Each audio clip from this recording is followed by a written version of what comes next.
Qu'est-ce que vous faites dans la neige cette journée d'hiver? Hello, this is I Go Travel with Don Barnett. You know, when you travel, it's not just the things that you see, but it's the people that you meet. And we met a couple that were living their dream out in the middle of the prairies of the Great Canadian Plains. And they renovated a stone house that had been vacant for many years. And they ended up with a beautiful renovated job. Norm and Laurie gave my wife and I a tour of their house. And what a house it was. Norm's great-grandparents here originally built a stone house. Not much lumber around in those early days, and stones lying on the prairies and in the fields were much more available. In the yard is the remains of the old stone barn they lived in before they built the house. You better look after the farm stock first if you are going to survive in the isolated and remote prairies in those early farm days. The old stone structure stood many years on the lonely prairie until Norm and Laurie converted it into a unique reconstructed home surrounded by a roomy wood porch. Norm says the old stone house was in pretty rough shape when they first started. They used it as a grain bin for years and years. So there was no windows left. By the time we bought it, the windows were all broken, the doors were missing. So it was a little challenge. As we looked at the wrought iron gate at the entrance of the yard, Laurie talked about counteracting the elements like grasshoppers and how she had brought her plants inside so they wouldn't get eaten up. This was supposed to be the big year. Yeah, that's why I kept mine. I had them out for a bit, but I brought them in. The entry door was a 100-year-old antique Norm had bought. We're inside the entry porch now, and this is the inside of the door. A nice chandelier hung from the ceiling, and Norm was a hunter. Our first stop was the kitchen. Norm explained to my wife about the hinged pantry shelves that they had installed in the kitchen. Oh, okay. So you don't have to go over stuff to get the stuff in the back? I just have a pull-out one. Laurie told us about her kitchen, and Norm explained how he attached the wood walls and cupboards to the stone walls, and also how he fitted cupboards into the higher than normal ceilings. Measurement, because the ceiling is 9 feet tall, so these are made to measurement to fit a 9-foot tall house. Now, is all of this stone on the inside here, these walls? Yeah, all the 4 walls are all So stone. how did you attach cabinets? Did you have to build another wall? Yeah, like if you see on the edge here, the house previously was lath and plaster. Oh, right here. Yeah, So and on you've this added side here, on. you see the Okay. on this side you see the Yeah. 2x2 here. Yeah, On this side, and then I put a 2x4 on the other side here. so you could attach Yeah. all of your stuff. And then you put, I spray foam the rocks, and then I put insulation, vapor barrier, and then the gyprock. They did the laser measurement, Yeah. and then they came back with the countertop and they installed it. This is propane, so if the power goes out, we still can cook. Yes. If power goes out, we got the wood stove for the winter, we never freeze. So everything I built was thinking ahead, so we don't have an issue with anything. I'll just do a quick scan of the living room area just to give you an idea of what we're looking at. The house was filled with quality antiques. There's the guard dog on the chair. It was never fully finished by my great-grandparents. They never had baseboard, they never had vents because they didn't have a furnace with pipes underneath. okay, yeah. So this is all added up since I've been here, that I did all this work, but I did that with the same era of the house.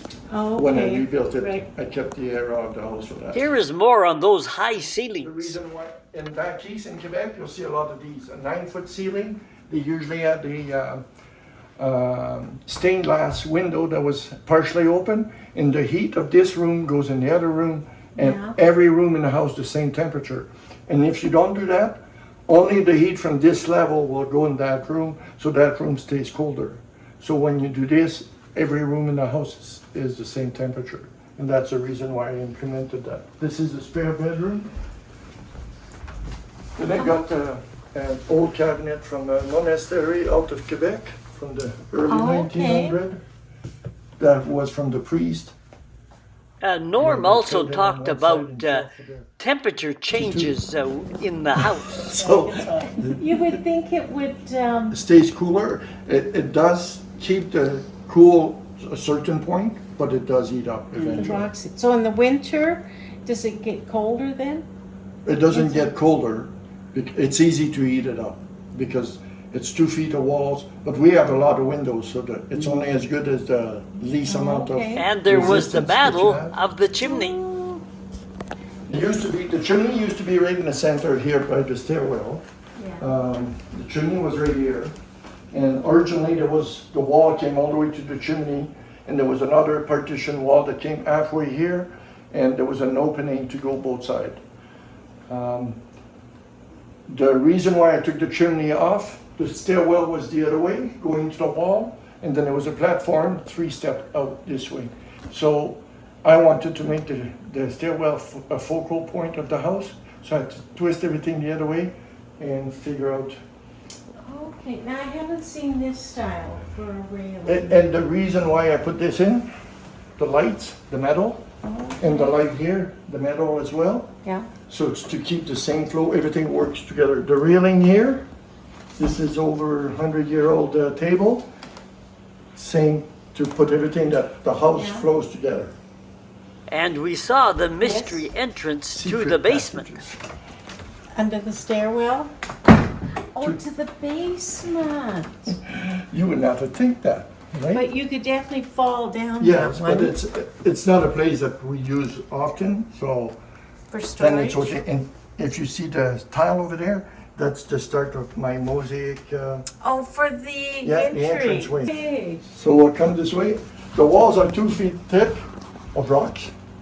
And the reason why I opened this, like I cut these here, we couldn't bring a couch in the house because the doorway was here, then you had the wood frame and the door inside of it. So you couldn't bring anything because you can't twist around the 2 feet Look at this. wall. Yeah, I bought myself a saw and then I could cut it. Turn this this. on. It's still not finished, like some of the work I got to do. I put a spray foam for the cracks, Yeah. and then I'll refinish it with concrete inside. As we moved into the living room, Norm told us more about the Because house. that's a bit my background with the RCMP. That's my retirement plaque. On this side here. Oh, I see. Okay. That's when I retired, that's what they gave me. Got my hat on top. I got my beret from the army on top. And this is a collection of bones from, I had an old friend in Ashcroft that he was in his 90s, that's 20 years ago. He was in his 90s, but when he was 19 years old, he was working in the Arctic as a cook. Oh, and which one, please? In the Arctic, I'm not sure what exact We place. were in the Arctic Okay, twice. but he picked up a lot of the bones, like this is a whale Yeah. disc. There's a whale tooth. Oh, And okay. before he passed away, he gave me his collection.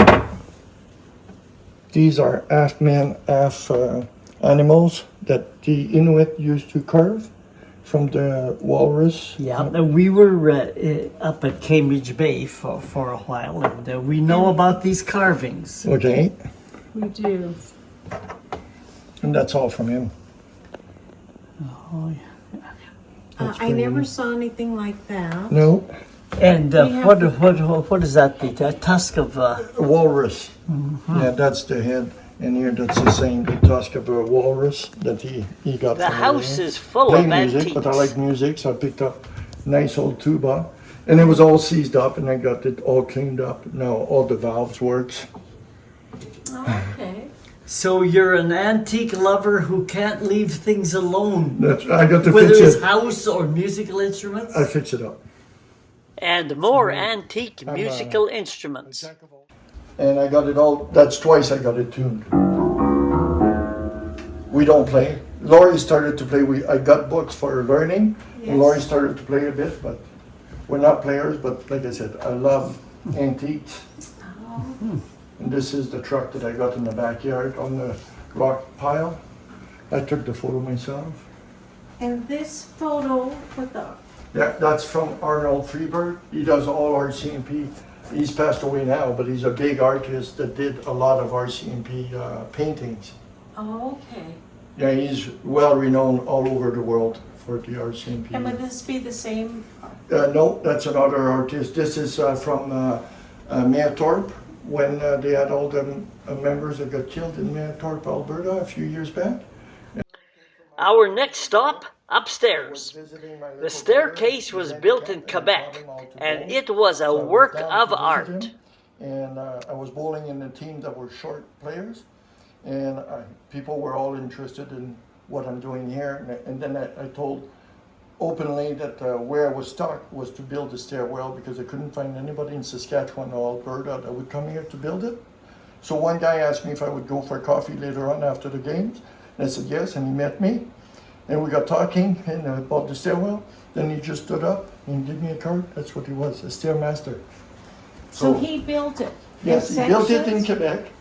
No, not in section. All like it's like 1, 1, 2, 2, 3, 3. It was all like a puzzle. So when it was built, he called me. I went down there, picked it up, and it was all in a pile of wood. And I brought it here, and it was 6 years that it stayed in my garage until I was at the level to put it together, and then I just put it together. Then I phoned him up for the railing, excuse me, and he sent me one of his employees to put the railing together. Then I paid for the trip and his staying there. Upstairs was a very large walk-in closet. And when I built it inside of this, because I already knew that if I wanted to put the dresser, and I did the wall along here, then it would take off the space. By making it on the inside, you could put dressers for extra room for clothing, and it does not impede in the space for the location. More planning results in more uniqueness. When it's sunny, we close all the blinds, And you have a view. and every window's got side windows, and that's an implementation that I built. If you check the internet, there's no gables with side windows. I No, think they usually just on the end. just at of the it. end, and you can't see the yard or the road. This makes it that you can see Right, so 180 with the side degrees. windows, it brings light in Oh, on both a lot sides. more, yes. Norm pointed out some hills in the distance. And you were talking about the old man on his back? That hill there that you see? Yeah. That's the old man on his back.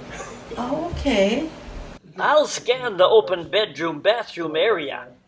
Granite countertops, quality material. A very large tub area. So what's the water like here? It's it feels soft. It's hard water actually, but it's mineral. The mineral in it. And I call it soda water. And these are the guardians of the master bedroom. A huge master bed. And yes, there is both a fireplace and a television at the foot of the master bed. Okay, let's go outside and look at the porch and the yard. Norm told us about the details of building the porch, which was really an addition to the whole house area. And it was pretty evident he loved every minute of the work. This was the front entry, another guard cat around, and the breeze always blows in Saskatchewan. We are going to see a well-trained dog, not allowed in the area of the porch where the people were, but unless invited, and he was waiting for an invitation. There's a friendly tail a wagging. Come on, you guys, invite me in.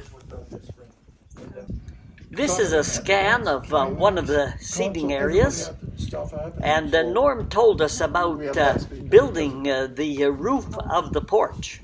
all the roof of the deck is all tongue and groove cedar, and this has been done since this spring, this January on, because we had a very mild winter, and that's when I started on the roof of the deck. So then I went to Medicine Hat, got some 2 flats each time with the van. Just look how straight the stone walls of the house are. His great-grandparents were also master craftsmen. As we looked at the wood porch that surrounded the 3 sides of the house, Norm told us some more about the history of the house. And the name of the place here was called in the old days Stainer Hall, which a lot of the residents now to this day, they don't know the name. Oh. And my dad, when we were kids, my dad used to talk about Stainer Hall all the time. So when I came here, there's no sign of Stainer Hall anywhere. Oh, yeah. So I went on Google Map. If you put Stainer Hall in your Google Map or your map of your phone, Yeah. it'll bring you right to the corner. Well, what does Stainer Hall? What about the word Stainer? Where did that Stainer Hall originate? came from a family that came from overseas, and that was a name from overseas. And when they came here, they named the area Stainer okay. Hall, and there was Okay. a post office called Stainer Hall Post Office as well. Is that right? Yeah. Yeah. Norm is a hunter, and these antlers and bones added character to the yard. And what is next? After the house is finished, Norm plans to restore his collection of these old vehicles. The dream continues. We're rolling on down the trail. If you want to hear more stories and meet more people that we run across, hit the subscribe button. That'll tell you when we're putting more of this stuff on the internet. Until then, this is I Go Travel with Don Barnett. If you want to see more videos, just Google, like it says in the bottom there, start with a little @ at Don Barnett 5090. Hit the word playlists in the middle of the page and scroll down. Each playlist contains several travel videos.